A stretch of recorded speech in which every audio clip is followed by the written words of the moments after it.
마태복음 15장 21절에서 28절까지 말씀을 봉독해 드립니다.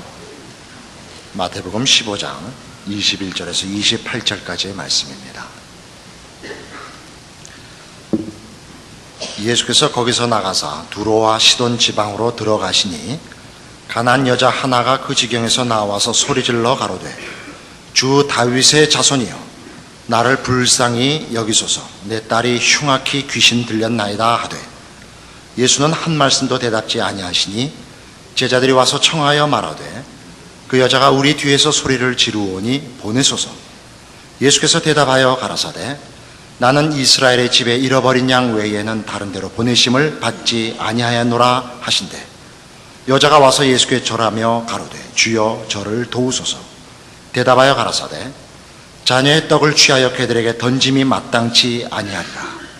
여자가 가로되 주여 올소이다마는 개들도 제 주인의 상에서 떨어지는 부스러기를 먹나이다 하니 이에 예수께서 대답하여 가라사대 여자여 내 믿음이 크도다. 내 소원대로 되리라 하시니 그 시로부터 그의 딸이 나으니라. 가나안 여인이 이제 예수님께 나와서 귀신 들린 딸을 고쳐달라 하는 대목입니다. 뜻밖에도 예수님께서는 냉담하게 반응하시고 끝까지 관심을 보이지 않다가 여인의 그 진지한 또 깊은 믿음을 보시고 그 후에야 고쳐주셨다 하는 내용입니다. 여기 등장한 가나안 여인은 마가복음 7장에 의하면 헬라인이요 수로보니게 여인이라 이렇게 되어 있습니다. 수로보니게라는 것은 수리아에 속한 베니게 사람이라 그런 뜻인데 우리가 일반적인 사회적인 지리학이나 역사에서 하는 명칭으로는 시리아에 속한 페니키아입니다. 당시는 다 그 동네가 알렉산더에 의해서 그리스에 점령하여 있었기 때문에 모두 다 헬라인이라는 이름으로 불렸고 실제로 이 여인은 가나안 족속, 이스라엘 백성이 빼앗은 땅인 가나안 족속입니다. 그래서 예수님께서 이들을 개라 이렇게 지칭하기도 했던 것입니다. 우리는 지금 이 마태복음을 보면서 마태가 이 복음서를 기록하는 아주 큰 주제 중에 하나가 예수 그리스도가 누구신가를 설명하기 위하여 이 책을 쓰고 있다는 것을 상기해야 합니다. 마태가 지금 쓰고 있는 이 내용에서도 이 가나안 여인은 예수 그리스도가 누군지를 제대로 이해하고 있고 말하자면 그 속에는 유대인들은 그렇지 못하다 하는 그 고발이 배경에 깔려 있는 것입니다. 이 여인은 예수님을 주 다윗의 자손이요 라고 부르고 있습니다. 다윗의 자손이라 부른 그 뜻이 무슨 뜻이며 예수님께서 왜 나는 이스라엘의 집에 잃어버린 양 외에는 다른 데로 보내심을 받지 아니했다라는 그런 냉담한 반응을 보이셨는가 하는 이런 것들이 다 이 다윗의 자손으로 불려지는 메시아직에 대한 이해를 분명히 하기 위해서 등장하고 있습니다. 이사야 9장에 가보십시다. 구약성경 이사야 9장에 가시면 예수 그리스도의 메시아직이 다윗의 왕권을 잇는 것으로 소개되고 있는데 그 왕권의 특징이 아주 독특합니다. 이사야 9장 1절부터 보죠. 전에 고통하던 자에게는 흑암이 없으리로다. 옛적에는 여호와께서 스불론 땅과 납달리 땅으로 멸시를 당케 하셨더니 후에는 해변길과 요단 저편 이방의 갈릴리를 영화롭게 하셨느니라. 흑암에 행하던 백성이 큰 빛을 보고 사망의 그늘진 땅에 거하던 자에게 빛이 비치도다. 주께서 이 나라를 창성케 하시며 그 즐거움을 더하게 하셨으므로 추수하는 즐거움과 탈취물을 나누는 때의 즐거움같이 그들이 주의 앞에서 즐거워하오니 이는 그들의 무겁게 맨 멍에와 그 어깨의 채찍과 그 압제자의 막대기를 꺾으시되 미디안의 날과 같이 하셨음이니이다. 어지러이 싸우는 군인의 갑옷과 피 묻은 복장이 불에 섭같이 살라지리니 이는 한 아기가 우리에게 낳고 한 아들을 우리에게 주신 바 되었는데 그 어깨에는 정사를 메었고 그 이름은 기묘자라 모사라 전능하신 하나님이라 영존하시는 아버지라 평강의 왕이라 할 것임이라. 그 정사와 평강의 더함이 무궁하며 또 다윗의 위에 앉아서 그 나라를 굳게 세우고 자금이요 영원토록 공평과 정의로 그것을 보존하실 것이라. 만군의 여호와의 열심히 이를 이루시리라. 다윗의 위에 앉으실 이스라엘 역사상 가장 강력한 왕권을 형성했던 다윗의 통치권으로 상징된 영원한 통치자의 통치의 그 원리, 통치하는 방식, 그 성격이 뭐냐? 공평과 정의라 이겁니다. 포로된 자를 돌리며 눌린 자를 해방시키는 국률과 자비라 이겁니다. 이것이 가나안 여인이 온 세상의 통치자 하나님에 대하여 또 그 하나님이 자신의 통치를 이루시기 위하여 보내는 메시아에게 준 사역인 줄 이해하고 있는 것입니다. 주 다윗의 자손이라고 부른 것으로 인하여 예수님께서 반문하신 내용이 우리 본문에 있는 바와 같이 내가 나를 다윗의 자손으로 알고 있다면 내가 유대인에게 가지 이방인에게 가지 않을 거라고 알고 있을 것 아니냐? 그러자 여인의 답이 이겁니다. 역시 이 처음에 그를 호칭한 대로 다윗의 위에 앉으실 왕은 이스라엘만을 위한 왕이 아닙니다. 그는 모든 족속에게 공평과 의를 행사하실 분입니다. 이겁니다. 이사야 16장에 가보시죠. 이사야 16장 5절에는 이렇게 분명하게 또 한번 강조되어 있습니다.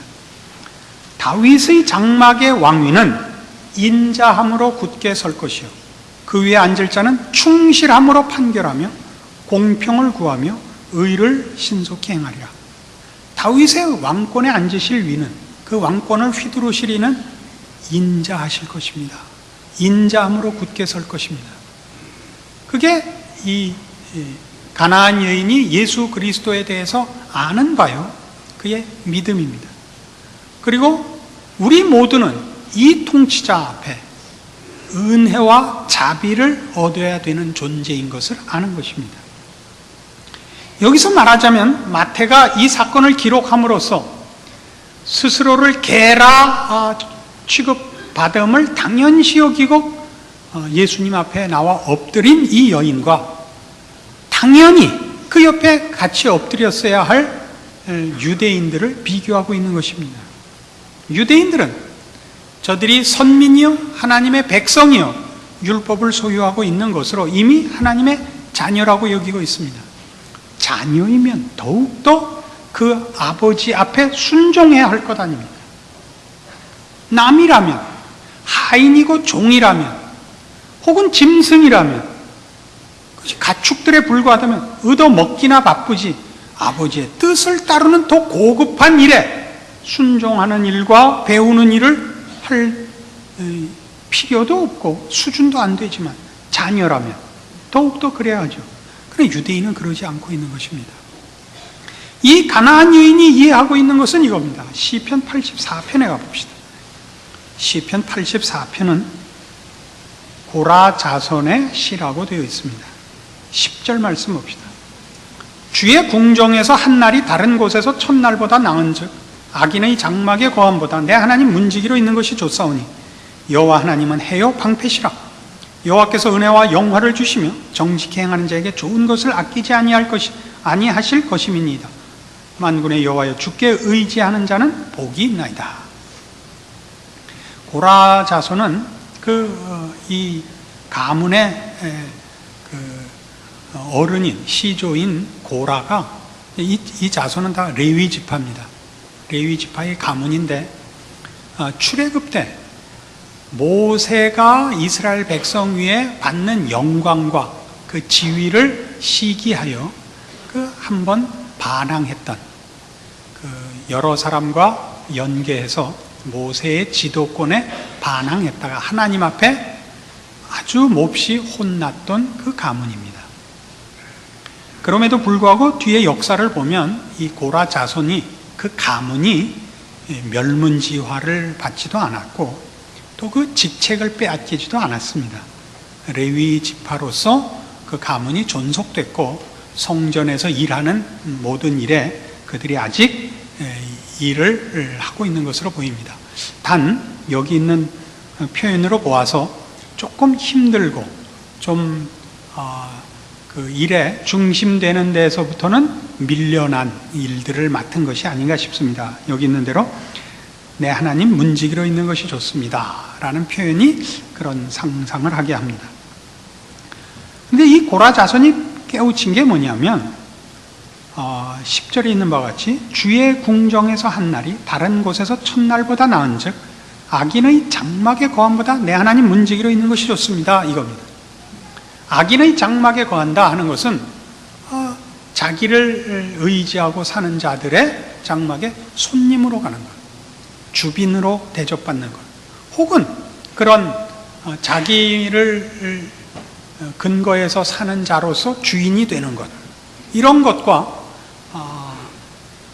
하나님 문지기를 비교하고 있는데 왜 하나님 문지기로 있는 것이 나으냐? 하나님 문지기로 있는 자는 하나님으로부터 모든 필요한 것을 얻는 자입니다. 악인의 장막에 거하는 것은 자기의 필요한 것을 자기가 만드는 자입니다. 악인은 자기의 필요한 것이 뭐겠습니까? 죄 짓는 것들이죠. 이 세상에서만 쓰이는 것. 하나님의 문지기로 있는 것이 좋은 것은 그가 필요하다고 생각하는 것, 얻어야겠다고 생각하는 것이 다 거룩에 속한 것이죠. 의와 진리와 생명과 영생에 속한 것은 하나님으로부터만 오는 것임을 알고, 그가 말하자면 오늘 우리 본문식으로 얘기하자면 하나님 집에 개가 되는 게 낫지 악인의 집에서 왕노릇하지 않겠다 이겁니다. 이것이 지금 이 가나안 여인이 예수 그리스도를 이해하는 것이요, 자기 자신의 위치를 인식하는 것입니다. 그러니까 이것은 다시 무슨 얘기로 우리에게 그 생각을 인도하느냐 하면, 당시 유대인들은 어땠느냐 이거죠. 유대인들이 예수 그리스도를 반대한 이유가 뭡니까? 예수님이 십자가를 지러 오셨다는 것 때문에 반대하고 있습니다. 십자가를 지러 오신 것을 왜 반대합니까? 십자가를 짐으로써만 저들이 하나님의 자녀가 된다는 것을 거부한 겁니다. 저들에게 필요한 것은 악인의 장막에서 왕노릇하는 것입니다. 저들에게 필요한 메시아는 저들의 우월감을 만족시키고 저들의 자존심을 만족시킬 힘에 불과하지, 저들을 영적으로 고치며 하나님께서 원하시는 신령한 것들로 채워지는 것이 저들에게는 기대되는 것들이 아니기 때문입니다. 로마서 2장으로 가보시죠. 사도 바울이 끊임없이 유대주의와 예수 그리스도를 반대한 유대인들을 향하여 무슨 공격을 하는가 보십시오. 로마서 2장 17절입니다. 유대인이라 칭하는 네가 율법을 의지하며 하나님을 자랑하며 율법의 교훈을 받아 하나님의 뜻을 알고 지극히 선한 것을 좋게 여기며 네가 율법에 있는 지식과 진리의 규모를 가진 자로서 소경의 길을 인도하는 자요, 어두움에 있는 자의 빛이요, 어리석은 자의 훈도요, 어린아이의 선생이라고 스스로 믿으니 그러면 다른 사람을 가르치는 네가 네 자신을 가르치지 아니하느냐? 도적질 말라 반포하는 네가 도적질하느냐? 간음하지 말라 말하는 네가 간음하느냐? 우상을 가증히 여기는 네가 신사 물건을 도적질하느냐? 율법을 자랑하는 네가 율법을 범함으로 하나님을 욕되게 하느냐? 기록된 바와 같이 하나님의 이름이 너희로 인하여 이방인 중에서 모독을 받는도다. 네가 율법을 행한즉 할례가 유익하나 만일 율법을 범한즉 네 할례가 무할례가 되었느니라. 그런즉 무할례자가 율법의 제도를 지키면 그 무할례를 할례와 같이 여길 것이 아니냐. 또한 본래 무할례자가 율법을 온전히 지키면 의문과 할례를 가지고 율법을 범하는 너를 판단치 아니하겠느냐. 대저 표면적 유대인이 유대인이 아니요 표면적 육신의 할례가 할례가 아니라 오직 이면적 유대인이 유대인이며 할례는 마음에 할지니 신령에 있고 의문에 있지 아니한 것이라. 그 칭찬이 사람에서가 아니요 다만 하나님에게서니라. 율법을 준 이유가 뭐냐? 지키라고 준 거 아니냐. 율법을 받은 것이 무슨 자랑이겠느냐. 지켜야 자랑이 있지. 이게 유대인들을 향한 사도 바울의 꾸중입니다. 유대인들은 이미 율법을 소유한 것으로 자기네들은 다른 종자라, 저들은 유일한 우월한 종자라, 이렇게 믿은 것입니다. 율법의 자랑은 지키는 데 있지 소유한 데 있지 않다 이겁니다. 로이드 존스 목사님의 설교에 이런 부분에 대한 유명한 그 예화가 하나 있습니다. 범죄하여 법정에 쓴 죄인이 법을 얼마나 알고 있는가 자랑하는 것은 도리어 손해만 된다. 그렇죠? 그가 법을 얼마나 잘 아는가를 범죄하여 잡힌 법정에서 떠드는 만큼 손해지요. 몰라서 그 죄를 범했다 그러면 그 정상 참작이 되지만 알고 그랬다 그러면 매우 철화밖에 나올 게 없지 않겠습니까? 법이란 지키는데 그 가치가 있죠. 아는 것은 지키자고 아는 것이죠. 유대인들은 그런데 이상하게도 소유하고 아는 것으로 이미 기고만장해버렸습니다. 지키질 않게 됐습니다.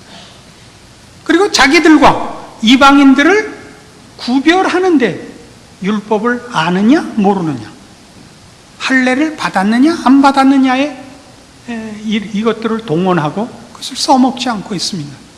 그래서 사도 바울의 지적은 이겁니다. 너희는 하나님을 욕되게 하는 자들이다 이겁니다. 하나님의 말씀을 받고도 지키지 않으므로 더욱더 하나님의 영광을 가리운 자들이다 이거죠. 빌립보 3장에 가면 그래서 이런 유대주의에 관한 사도 바울의 아주 분명한 경고와 꾸중이 나옵니다. 빌립보서 3장 1절입니다. 종말로 나의 형제들아 주 안에서 기뻐하라. 너희에게 같은 말을 쓰는 것이 내게는 수고로움이 없고 너희에게는 안전하니라. 개들을 삼가고 행악하는 자들을 삼가고 손할례당을 삼가라. 하나님의 성령으로 봉사하며 그리스도 예수로 자랑하고 육체를 신뢰하지 아니하는 우리가 곧 할례당이라. 그러니까 유대주의를 경계하는 것입니다. 유대주의란 아까 얘기한 대로 자기네들의 선민된 것, 그것만으로 자랑하고 실제로 순종하고 하나님을 높이는 행위는 하지 않은 자들을 말합니다. 개들을 삼가라. 개란 모든 짐승을 대표하는 짐승들을 대표하는 것으로 지금 개가 등장합니다. 짐승들이란 본능을 따를 뿐 어떤 의미나 가치나 무슨 고급한 데에 대한 생각이 없는 존재죠. 이게 개입니다.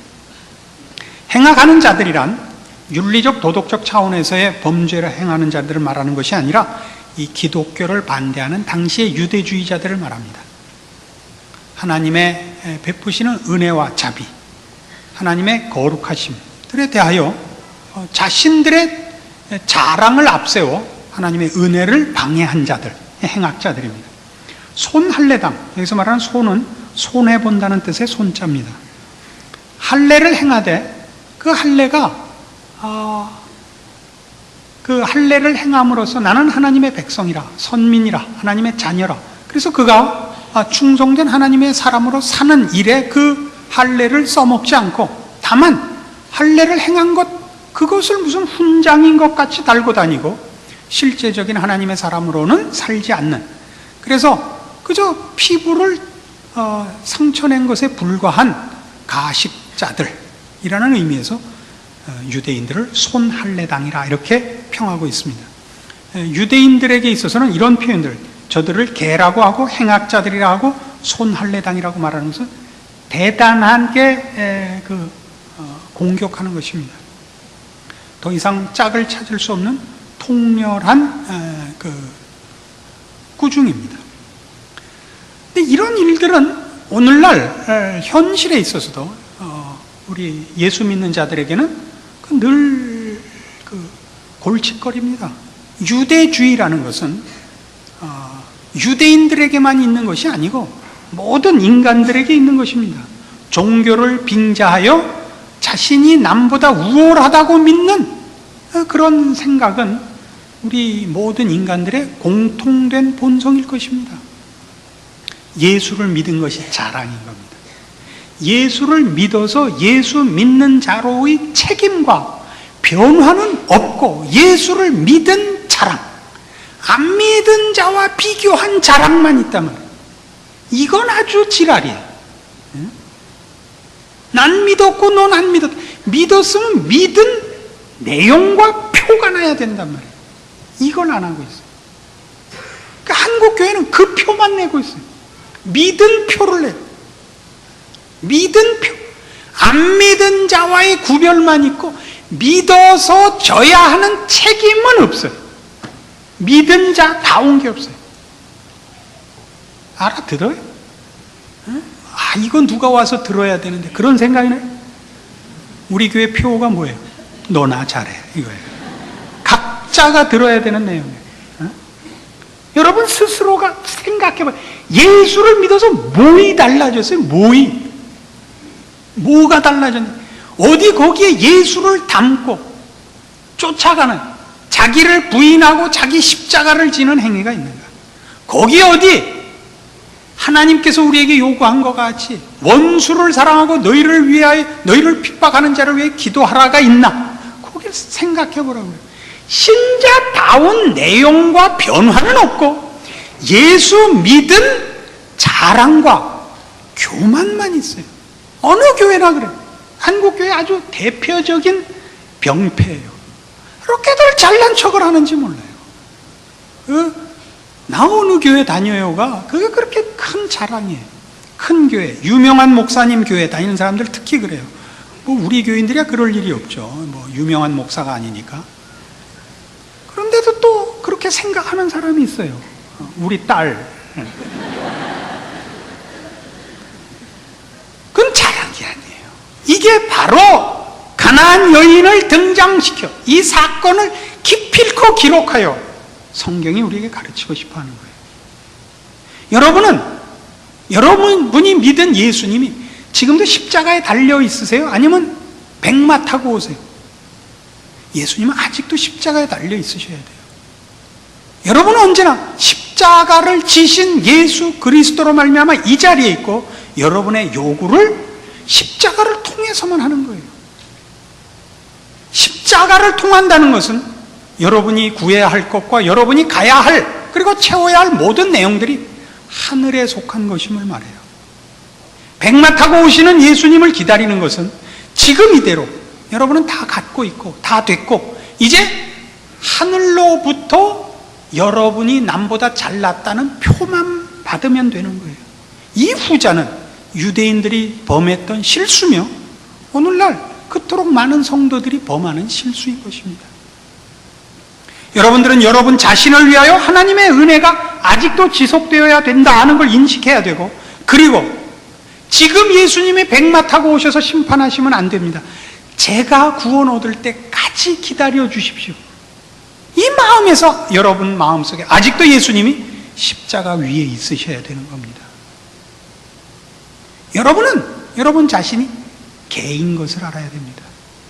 주인이 주시는 것 외에는 내가 살 방법이 없고, 주인이 없으면 나는 안 됩니다. 내가 주인이 되지 마십시오. 악인의 장막의 왕이 되지 마십시오. 하늘나라의 문지기가 되시고, 하늘나라 문을 지키는 강아지, 진돗개까지 바라지도 마십시오. 누렁이, 잡종, 개도 못 되면 닭, 소, 말, 돼지. 그러나 하늘나라에 있게 해주십시오. 그것이 여러분이 해야 되는 신자로서의 마땅한 자세입니다. 자기 신분의 확인이요. 하나님 앞에 매일 들어가 무엇을 구해야 하는, 그리고 하나님으로부터만 우리의 필요한 것이 온다는 사실을 확인한 분명한 자기 인식입니다. 거기에는 자랑이 있을 수 없고 심판이 있을 수 없으며, 나 자신을 위해서나 이 시대를 위해서나 내 이웃을 위해서나 하나님 은혜를 베푸시옵소서. 하나님 오늘도 밥상을 제발 발길로 한 번만 차주십시오. 흥부가 형수집에 갔다가 밥 좀 달랬다가 입뺨 한 대 얻어맞고 그 다음에 한 게 있죠. 이쪽 뺨도 때려주십시오. 밥풀 많이 묻은 주걱으로 때려주십시오. 를 해야 되는 것입니다. 그 밥풀이 영생이요, 영에 속한 양식이요, 생명이요, 영광이요, 그런 것임을 압니까? 하나님으로부터만 우리의 필요한 모든 것이 있습니다. 세상에 우리의 필요한 것이 있으면 여러분은 예수님이 십자가에 달리신 것이 싫습니다. 하나님 앞에 들어가 무릎을 꿇기가 싫어집니다. 여러분 자신의 신앙을 점검해 보십시오. 기도하십시오. 하나님 아버지 은혜를 감사합니다. 하나님이 우리를 위하여 그 아들을 세상에 보내셨고 십자가에 매다셨습니다. 우리는 다 십자가를 지신 예수님이 필요합니다. 우리에게 필요한 것은 영원한 것이요, 생명에 속한 것이요, 하나님과 화목하는 것입니다. 이 일을 제껴놓고 세상 앞에 우리의 한눈을 팔지 말게 하시며 예수님 없이 무엇을 소유하는 세상의 유혹에 지지 말게 하시옵소서.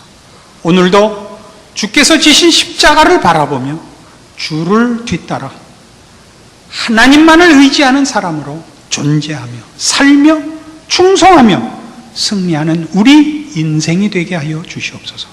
예수님 이름으로 기도합니다.